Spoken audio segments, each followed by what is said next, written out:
Hello, everybody, and welcome. I'm Karen Leggio. I'm a Senior Vice President and General Manager for TE Connectivity's Automotive Americas Business Unit. And we are very excited to be here today to celebrate Girl Day, which is part of Engineering Week. And for those of you that might not be aware, Girl Day was a movement started by Discovery E to showcase the creativity of engineering and to showcase how engineers are changing the world and the opportunities for young women. It's also a day to remember and recognize the women who have impacted how we live, work, learn, and play. And it's a day to recognize the women who work each day to build the innovations that drive the future. And it's also a day to encourage the women engineers of the future by supporting STEM initiatives and by letting young girls know that the best part of being in engineering is solving the world's challenges. And today I'm joined by a fantastic panel of women engineers and role models who have found success in their respective industries. And they're here to share their journey and how they've discovered their passion. So with me today, we have Simona Di Silvestro, who's a driver with Andretti, part of their Formula E series, and also a brand ambassador for TE. We also have Dominique Freckman, who is not only an automotive engineer for TE, but also leads our business development office out in Silicon Valley. And we have Michelle Shahab, who is a subcom engineer and also is a senior vice president of the Society of Women Engineers for the chapter out in New Jersey. And we have Jennifer Farah, who's an interior lighting engineer for General Motors. And last but not least, we have Rob Shattuck, who is TE's Chief Technology Officer. Thank you all for joining me here today. And what I'd like to do is start with Simona. While not an engineer, there are a lot of parallels between women in motorsports as well as women in engineering. And you've become a very successful driver. So can you share a little bit about what inspired you to become a race car driver? Well, thanks for having me. For sure, I think it started from my dad having a dish in Switzerland, being around cars. I've been really lucky to be around cars and getting passionate about this. And also, they've really helped me throughout my career, helping me getting into go-karts. And I was just really passionate about the technical aspect of racing and just the speed as well. And yeah, it's just been growing up kind of with it and falling in love with it. Great. I know I had listened to some earlier interviews that you had done, and one of the things you mentioned in the interviews is that you'd like to be known as a race car driver and not a female race car driver. Why is that important to you, that distinction? Yeah, I think it's important to me because at the end of the day, I want it to count what I'm doing in the race car. You know, if I'm doing good results, I want people to support me because I'm doing well while driving, for sure. Being a girl is a little bit different in the racing world because it is a male-dominated sport. But I think, you know, if I can get the job done correctly, I should be recognized for this, and that's what's really important to me. Great, great. Well, engineering definitely plays a very critical role in motorsports. Can you tell us a little bit about your relationship with your engineers and how important it is to have that collaboration to be successful out on the paddock? Well, definitely. Everybody thinks, you know, racing is kind of a solo sport because I'm the only person in the race car. But actually, it's a big teamwork. I have one engineer, a main engineer that I talk to pretty much after every session and develop the car from there. But I think that communication is actually the most important between the driver and the engineer because without Dave, my engineer, I wouldn't be able to make the car do what I want to do to be fast from my driving style. And those are a lot of work between us to really understand and develop a race car together. So we become like a big family and work together for a common goal. Great. Well, thank you, Simona. I'd like to shift gears out to California now, from Zurich to California. And Dominique, a couple questions for you. As I mentioned in the introduction to the broader audience, Dominique recently transitioned into a new role, and she's leading our business development office out in Silicon Valley, working with some of the established players and more of the newer entrants. So one of the questions I have for you, Dominique, is a little bit about how are you leveraging your engineering and your technical prowess from your earlier career into business development now?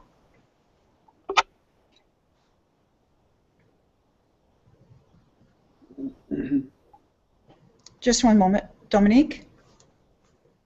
We need to get your audio on for a moment here, just a second.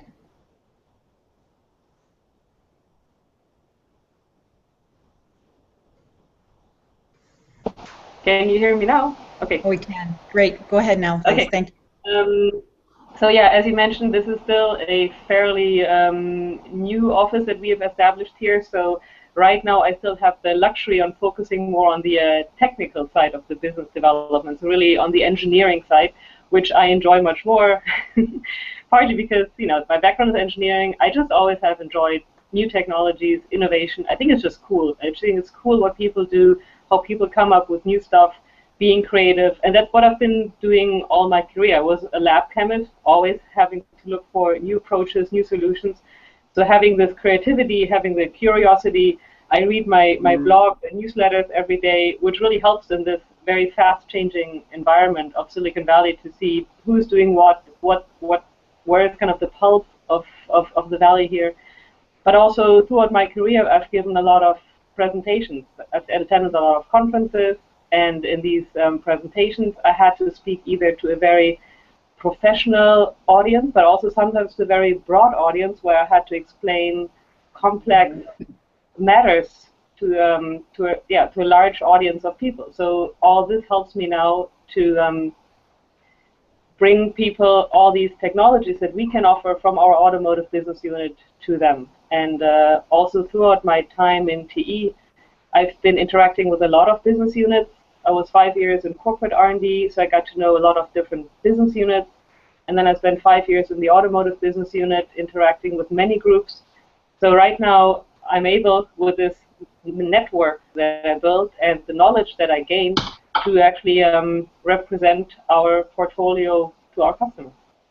Wonderful. Well, you talked a lot about your interactions in a very male-dominated automotive industry, and now transitioning, you know, into business development. So, have you come across many other women in your daily interactions?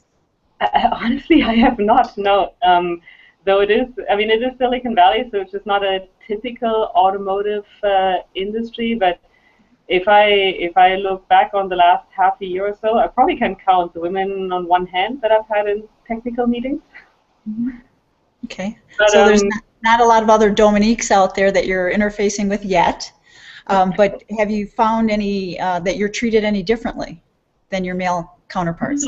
No, not at all. And I think it may also be just part of the Silicon Valley spirit. Things move really fast, and people just don't have time. I mean, why do you want to deal with something like gender if, you know, if the expertise is there, if this is what it needs to get you to the next level? So it's a very open, it's a very collaborative, and people just want to get to know your knowledge and the expertise, and that's it, and then they move on. So I think it's good.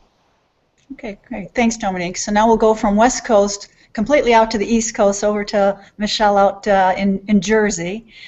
Your primary work location is actually out on ships, on the subcom ships, out on the sea laying fiber optic cables. So a very, very different work environment than any of us here on the line. Can you tell us a little bit about that exciting role? First of all, thank you for having me. So basically, a lot of people think, like, if you use a phone or you search something on a website, a lot of people think that it goes through a satellite signal, but it actually doesn't. It goes through a cell tower, through a terrestrial system, and then it actually goes through a physical cable that goes to data centers and brings you back your information. So what I do is we go out to sea and we lay the fiber optic cables. So for the most part, the most exciting things are you get to travel for work a lot. Sometimes you go through hurricanes. Sometimes you meet pirates along the way. It's exciting. It's very on-the-spot thinking. So that's kind of what I do. Well, I'm sure you face challenges that many others don't. I don't think many, you know, as busy or challenging our days, I don't think many of us encounter pirates. But tell us a little bit about your ups and downs that you face as a new engineer. So it's a huge learning curve. You'll find that when you when you go in from college to work life, it's very different. The problems you do for homework are not like the problems you face out on the work field. but you handle them any way, like the best way engineers know how. You start by identifying the problem, you look at it different ways, you brainstorm, you find alternative solutions. Either you fix a problem or you find a different way to go about solving the main issue, and then you see what's the best feasible way. It's a lot of trial and error.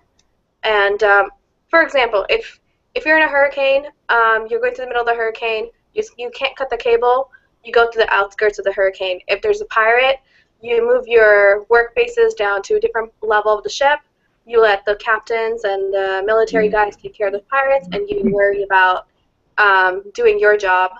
If there's a computer crash, you pull out a calculator and you do manual calculations.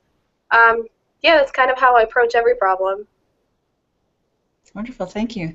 Now, I mentioned in your intro that you're also the Senior Vice President for the New Jersey chapter for the Society of Women Engineers. What motivated you to join the Society of Women Engineers, and why do you think it's an important organization for other women to join? I joined because someone forced me to go to an outreach event where they design experiments with Girl Scouts, actually, and we made like perfumes and we built like bridges and stuff. It was really fun, and that's kind of how I got involved. But the reason that I stayed, and I think the reason why it's also very important, an organization like SWE is very important, because one, it introduces you to like STEM ideas when you're younger. When you're in your professional career, it helps you build your network. There's lots of professional development webinars. You meet a lot of interesting, really cool engineers. Also, you get to design experiments and kind of make a difference in the world. And two heads are better than one. So if you have a room full of engineers together, just brainstorming ideas, I think you can get very far. Wonderful, thank you. I'd like to go to a little colder environment, over to Jennifer. As we mentioned in your intro, you're an engineer as part of the lighting interior group within General Motors. Can you share a little bit about what inspired you to become an engineer, and what is your favorite part of your job being an engineer with General Motors? Hello. Yes, it's very cold here in the Midwest. But what inspired me to be an engineer? I think originally I wasn't sure I wanted to be an engineer, and I think my father was an engineer, so I had that experience. But when I started working to pay for college, I was working in an engineering office. I saw what they did every day, and it kind of inspired me to want to do the same. But I still was uncertain if this was the best career for me. But I think in the end, I decided, you can do anything with an engineering degree. I could go try marketing, I could be a purchasing agent, but I couldn't do that with engineering with a marketing degree, for example. So for me, I think it allowed me the most opportunity to do other things if I chose to later on. Wonderful. And what's your favorite part of being an engineer at GM? Probably the variety. I mean, with a company this large, there are so many opportunities to try new things and do different things. You can, spend a couple years in purchasing. You could go down to Detroit and do marketing. There's so many, I guess, opportunities to try new things. I feel like you really could never exhaust all the opportunities, and it is good to, I think, try new things and do different things, and it keeps things exciting. And of course, the products are fun as well. Well, compliment to you and your company. I'm in my 6th GM product and love it. I've got a Buick Encore and love the interior, so kudos to you and your team. Good, thank you. And I understand today, you mentioned it's cold. I understand there's a foot of snow in the area. And so you're actually working from home with your 2 small children, so it kind of lends itself into a theme of questions that kind of came in online about, how do you balance the demands of raising a family and being an engineer? Yeah, I think it's probably the biggest challenge, and but at the same time, again, it's a good challenge. I think it's getting better and better over time with the ability to work from home. All the the equipment that we can use now. Video conferencing, teleconferences. It's very easy now to work from home. You don't feel disconnected. I think it's just going to get better and better, and probably a lot of offices can mainly be out of your home, which just enables us to be more flexible with our family life. For me, for example, I've done different things over the years to try to make it work for us. I've had opportunities where I've gone down to 30 hours a week for a couple of years, and it enabled me to participate at more and feel like I was connected on both sides. So I feel like there's so many opportunities now to do both, and to do both well, and not feel like you're always sacrificing one for the other. So really, it is difficult at first. I mean, don't get me. It is to like and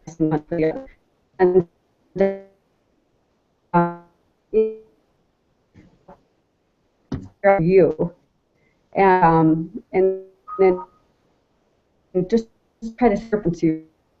I think your happiness is matters. So over these, tried to adapt. I've been very fortunate that have been willing to work with me and come up with, alternatives that will, allow me to do both and feel doing. Yeah, I totally agree with that comment. I think many companies provide flexibility. Sometimes we're shy about asking for what we need. I always say, don't ask, don't get. The worst thing you can do is ask for flexibility and be told no, but in most cases, in my career, I'd say vast majority of the cases, I've always gotten the flexibility I've needed. So I think that was a good point there, Jennifer. So Rob, we'll go back to the West Coast, out to San Francisco. I found the same thing. Pardon? Yes, I found the same thing. Don't be afraid to ask. Yeah, thank you. Thanks, Jennifer. Mm-hmm. Rob, as Chief Technology Officer for TE, you've gotten to work with thousands of engineers, both male and female, and had the opportunity to tackle a vast array of important problems.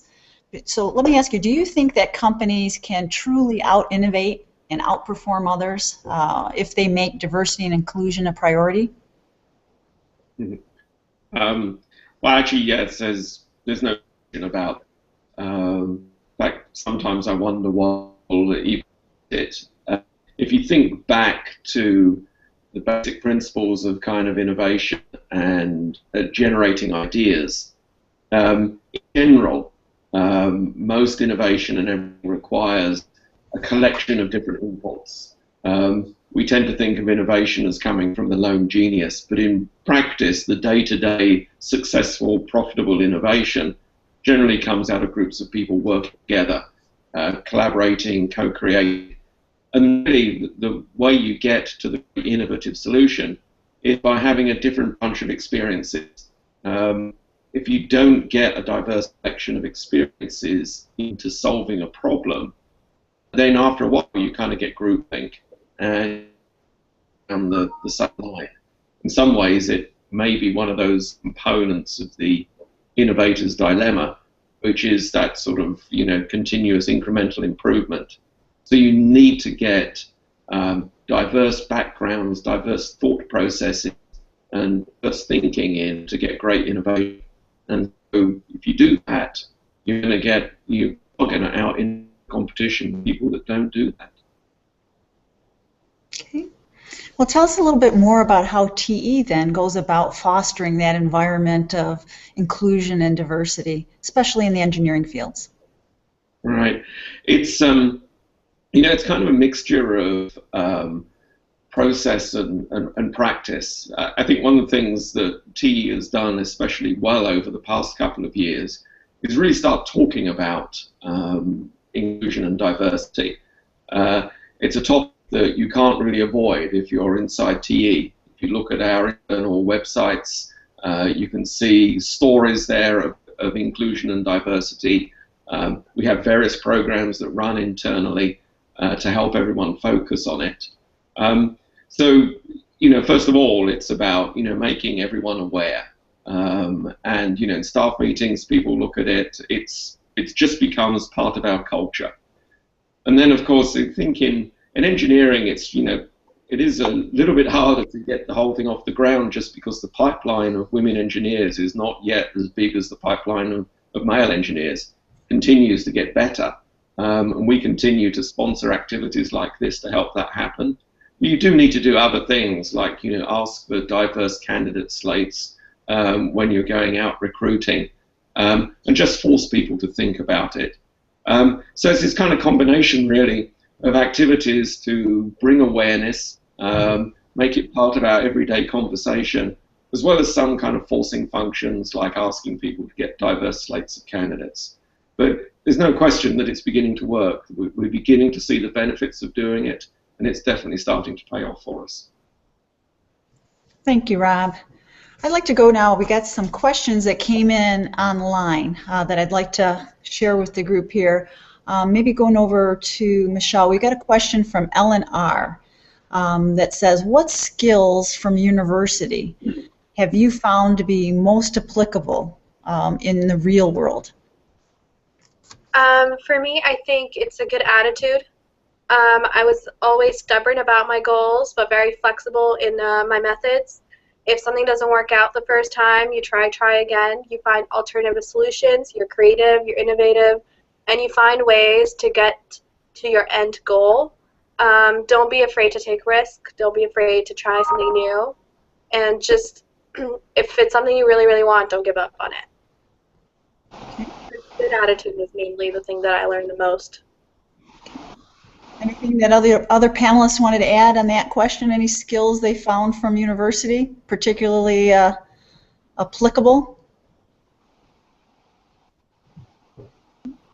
Oh, sorry, go ahead. Go ahead, No, Rob. go ahead, Jen. Oh, okay. You know, I'd just like to emphasize what Michelle said there, as well as add to it that, you know, good innovation and good progress in engineering is about solving problems. And I think there's a tendency to, when you're to think it's all about accumulating facts. Actually, what you're really trying to do is learn how to solve problems. You know, it's easy to get background information now, much easier than when I was at college. It's easy to go and collect all the data about something and learn the facts. But really great progress in engineering comes because you can solve problems. And sometimes that's you individually, but the other skill that I think you learn at college and can really, when you're doing projects with teams, is learning how to help a team solve a problem. And so learning how to facilitate thinking and problem solving in a team could be one of the most important things to learn and understand and practice when you're at college. Thanks. Jennifer? Yes, that's exactly what I was going to say. I found probably the most useful thing was collaborating with others and working together as a team to solve things. I think that's been the most useful in my career. Great, thank you. Our next question comes to us from Kelly with an IB. Tell us how perseverance has supported your success in the field of engineering.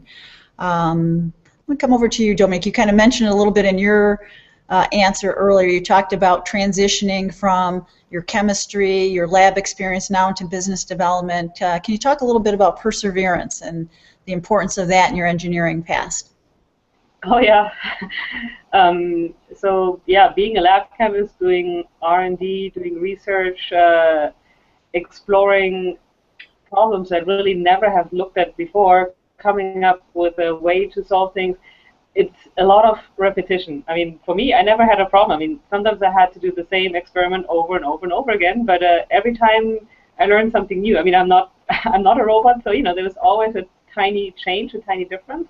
But this just keeping on trying, going back, learning what is different and what came out of it, and then applying it to the next. That definitely helps now as well. Okay. Any others want to comment on perseverance in their careers? Well, having been involved in a few startups in my career, really learned an awful lot about perseverance.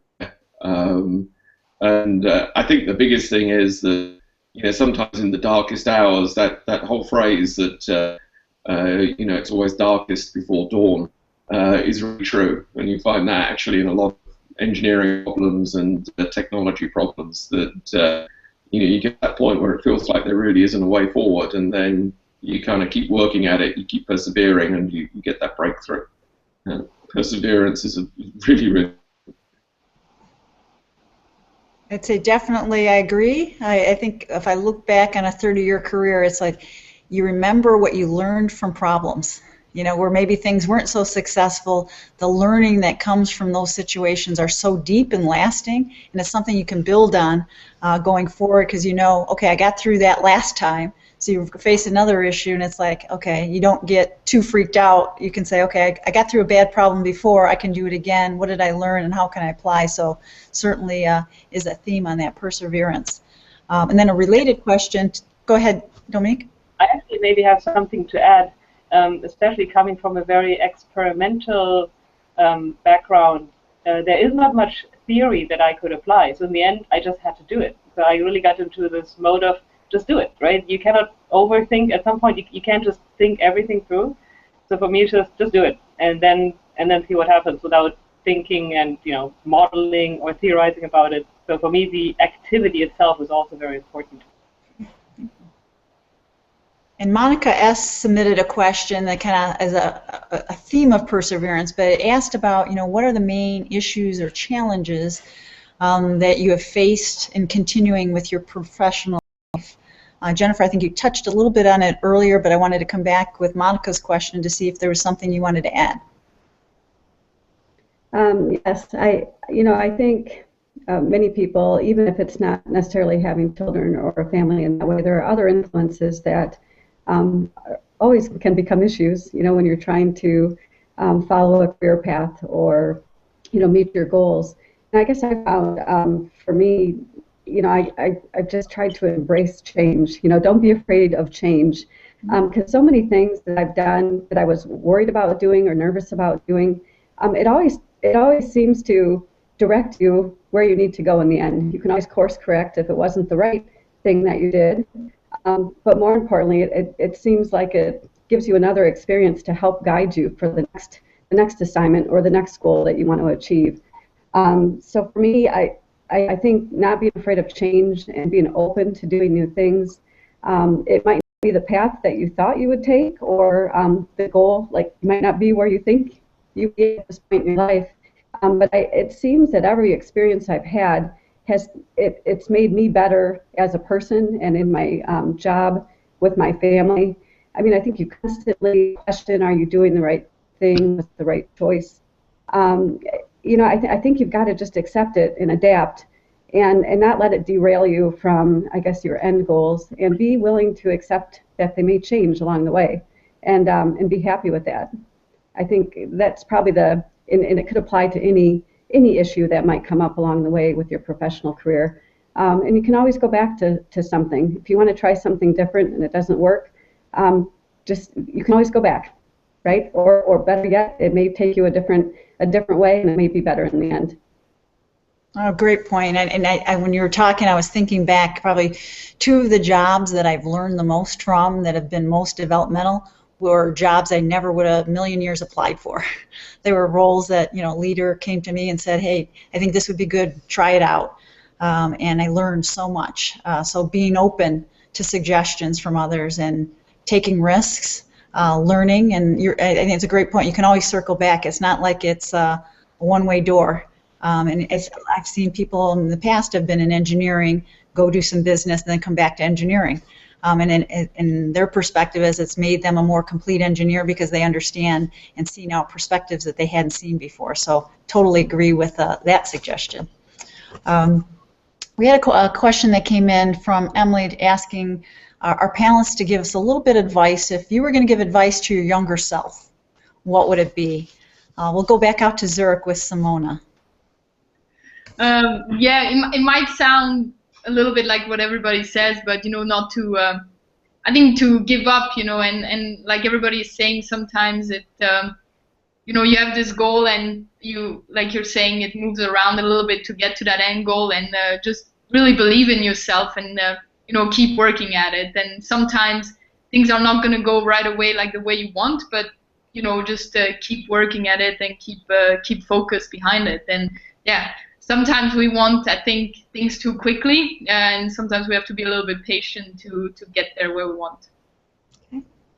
I saw a lot of heads bobbing on the screen down here. Any other advice that folks wanted to share? I think, yes, to just be true to yourself, find out really what motivates you. In the end, it's hard to do something that you don't really feel passionate or honest about it. Okay. So follow your passion. Rob? Yeah. Yeah, I was going to add that you know, never be afraid to jump out of your comfort zone. Most of the great things that have happened to me in my career have been because I've sort of got into something that was probably beyond my capabilities at the time, and I've learned a lot doing that, and you know, you learn quickly. And it gives you a lot of confidence to try new things. And so, particularly early on in your career, I think the more opportunity you can get to kind of, you know, keep pushing the boundaries of your comfort zone, the more that will repay later on. Well, in closing for today, I wanted to open it up to all our panelists. And maybe I didn't ask you a question you wanted me to ask you, or if there's a parting thoughts you'd like to share with our audience of future engineers or future race car drivers. Anything you want to share with those watching today? Don't feel like you have to fit into a box. Don't think that you have to do this and this and this and become this type of engineer. Engineering is one of those careers where, like Rob said, you have to learn how to solve a problem, and that's what engineering is. It's a way of solving a problem. And if you're able to do that, engineering, you can go into literally anything you want, because the true thing that you learn from engineering is a different perspective of solving problems. Don't think if you do structural engineering, you're only going to work as a structural engineer. If you do mechanical, you can work as a mechanical.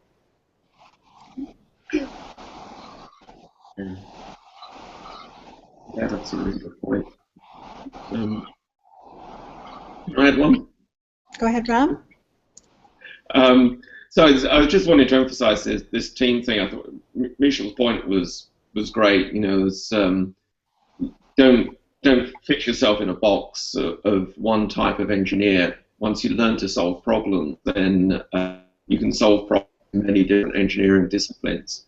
But really, you know, a number of and Michelle, I think we've all emphasized it. Simona, with her race team experience as well. Power of teams is incredible. And if nothing else, learn how to help a team solve problems and learn how to leverage teams to solve problems.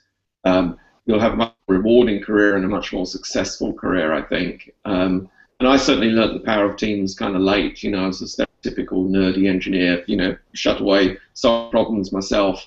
And once I figured out that teams were much more powerful, it was an incredible journey after that. Yeah, I agree with Rob. It's a little bit same in racing. You know, as a driver, you can drive a lot of different type of cars, and in general, you know how to drive. But to be really quick, one car needs something different from you, and the team is really important in that. You know, like without my engineers, they wouldn't be able to tell me exactly the details what I have to do better in the race car. So I think it's kind of the same in engineering. Yeah, teamwork is really important, and you know, every time I get in a race car, I always evolve. I always learn something too.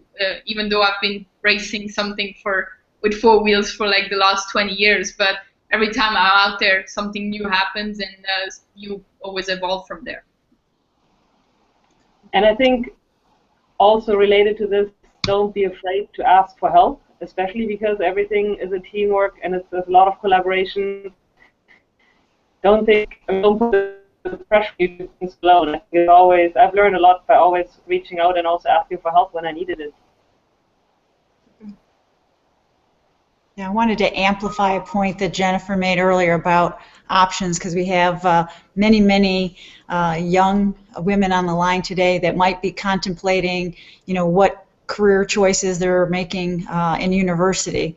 But Jennifer talked about how engineering, when you go the engineering track, it gives you more options. You know, you can, you know, if you get an engineering degree later on, you might say, hey, I want to go into supply chain, or I want to be in manufacturing, I want to be in operations. But if you go the other path, you know, you don't start in supply chain and then say, I want to be an engineering leader. So if you're contemplating which ways to go, engineering definitely gives you more options.